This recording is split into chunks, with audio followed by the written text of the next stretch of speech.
Okay guys, Friday again, and it's come around really fast, and I've just got a guest here from another television station in Nagano, and they're going to do a special on my cafe. So she's just arrived at opening time, so that's another cool thing going to come up for the cafe. So this looks like it's going to be next month. So anyway, I'm going to do a video when the cafe shuts on just the community system and the money you have to pay and how it all works if you move into a rural community. And I also received a package from my friend down south, arrived by Kuroneko, and I'll show you all that as well. So guys, this next video, you're going to love it. It's going to be one of the best bits of information you're ever going to receive about living in rural Japan and why certain areas are better than others to live in, and all about the kuhi system, the community dues system, and what actual value you get for your money. Now, it's not what you think it is. So watch the whole video and leave your comment down the bottom, and tell me if this has changed your view on the whole system. So I'll start off the video just on some of the storage areas and some of the actual physical items that are bought with the money. The money is 180 US dollars around per year, and I'll also discuss people that live here part-time as well, and also where the real value is, and a lot of people miss this, so stay tuned. So this is the community storage area, and has tools and snow blowers and things like that that are used to tidy up the neighborhood. And it's also got another storage here, and in this storage area, I'm not sure what's in there at the moment, but here we've got bags of salt, and that's for the winter season, so people can spread salt and stuff on their driveways, so they can get in and out. So that comes out of the kuhi money as well, and any maintenance that might need doing, like there'd be a maintenance probably on this building maybe every 10 years, they might need to fix a door or something like that, and that'll come out of the kitty, and that's called a sinking fund or something like that in Australia, so they always keep a little bit of money back. So what's interesting is I can just tell people you pay this 180 American dollars a year, and this is what you get for it, and you have to work and whatever. That's all basic information, but there's something that might escape people, and I'll try and explain it.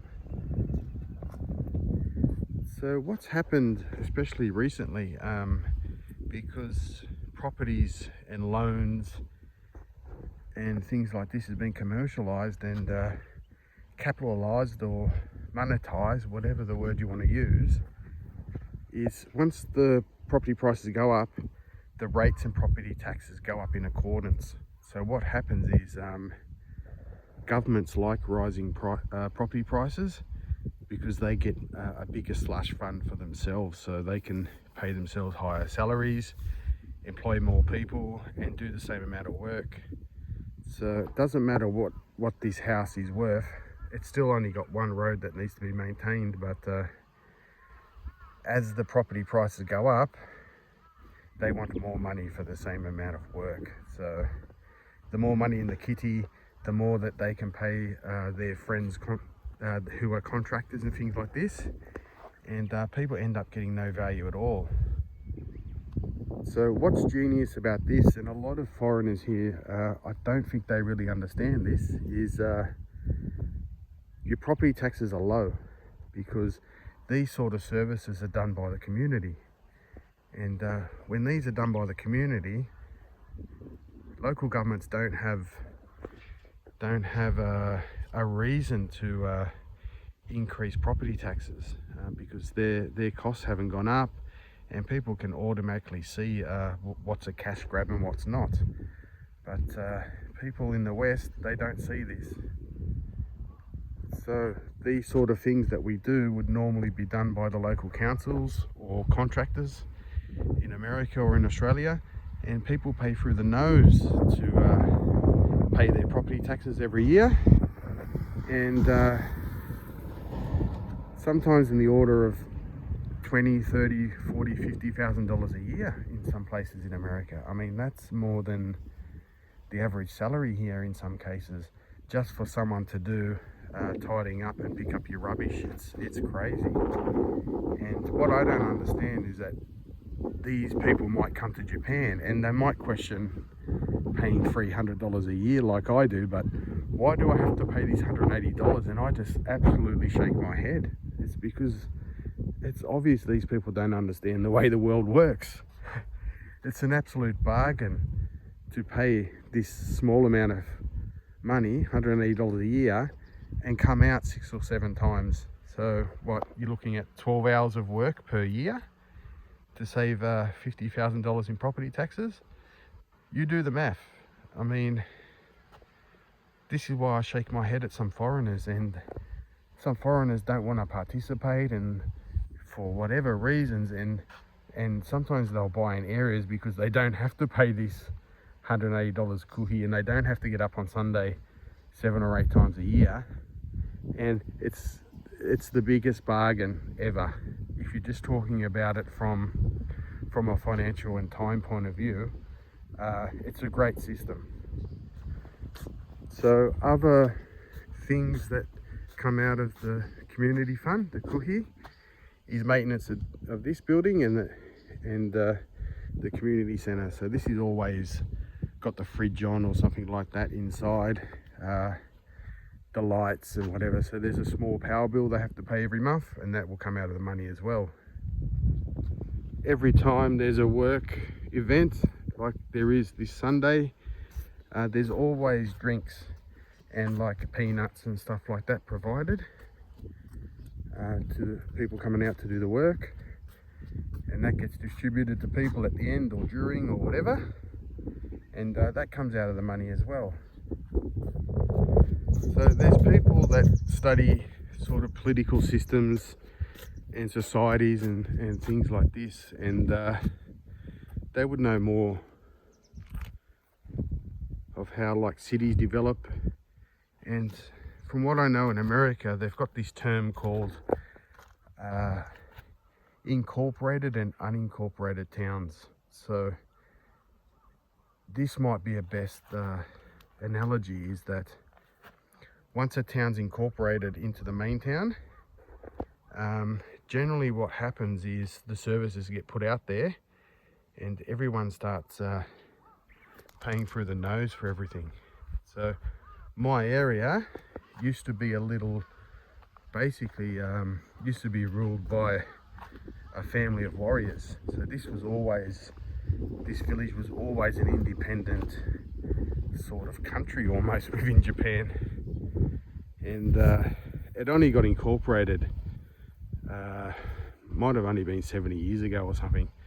So our area still got a bit of we're incorporated, but we still got a little bit of the old autonomy, so to speak. So we've got limited services in the way of council doing stuff, but we've got all the rubbish and the water and all the good stuff, but we don't have the high property taxes. So we take care of the little things around the place, and this is what the kuhi system does, and everybody likes it because it's not only good to get out with your friends and everything, it makes financial sense in any way you want to shape it.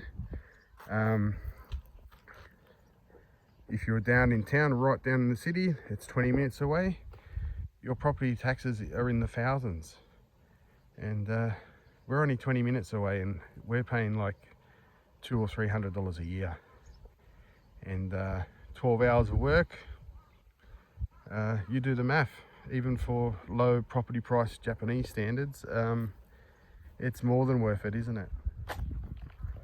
I'm sure if many people in America, especially places like Florida, if they had the option to do some of these tasks around their neighborhoods and not have to pay tens of thousands of dollars in property tax and pay something more reasonable, I'm sure that they would, because they'd be financially better off 20-fold.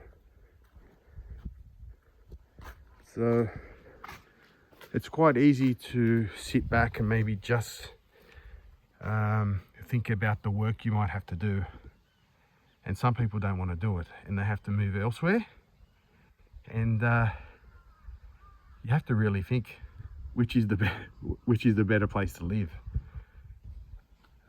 A place that has no services where nobody cares, or a place that has high property taxes, or a place like mine that's in the middle.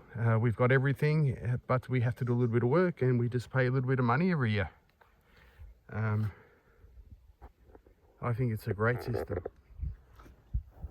So I'll talk about this a little bit more, and I think you'll be pretty interested. But first of all, I'd like to introduce you to a friend of mine, and his name is Lawrence, and he lives in Iwakuni, which is down south, and he's an ex American serviceman, and he works here, and he's on the software agreement status of forces agreement, and he works as a civilian for the American government.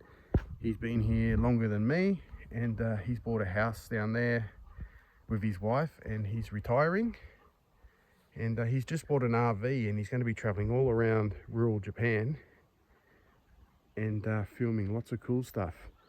Lots of stuff I won't be able to show anybody, but Lawrence is out on the road, and I think he's doing his first trip next month. So anyway, I just received a package from him yesterday, and let's open it. So this is Lawrence's channel, and it's called Koko Lensho Japan.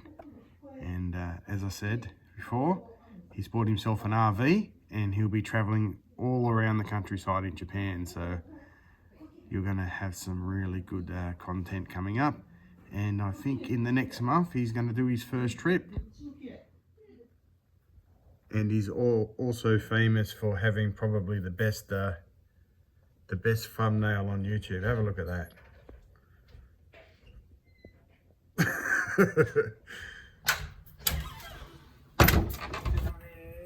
Hi. すいません、たびたびお願いします。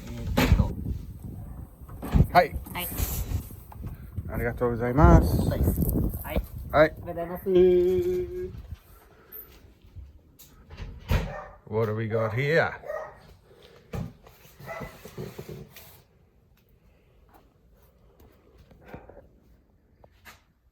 So here we go, guys. American military boots. These are from the army surplus in Iwakuni, near the military installation where Lawrence works. Look at that. Beautiful. So I go through a pair of boots every 3 or 4 months, and really needed some good quality army boots, and Lawrence has delivered. Look at that. Lawrence and Uncle Sam. Lawrence, man, I could kiss you. So for people that go over and subscribe to Lawrence over at Koko Lensho Japan, he's got some great videos, especially for Americans who would like to work in Japan. And there's hundreds and hundreds of different jobs, even down to a cashier working in the exchange there. So there's so many different options, and Lawrence works there himself, and he can fill you in on everything. So if you're an American and you don't subscribe to Lawrence's channel, you're going to be missing out. And it's not only that, he's going to be traveling all around Japan, and he's going to have some of the most fantastic content. So I implore everybody to go over there right now and hit the subscribe button.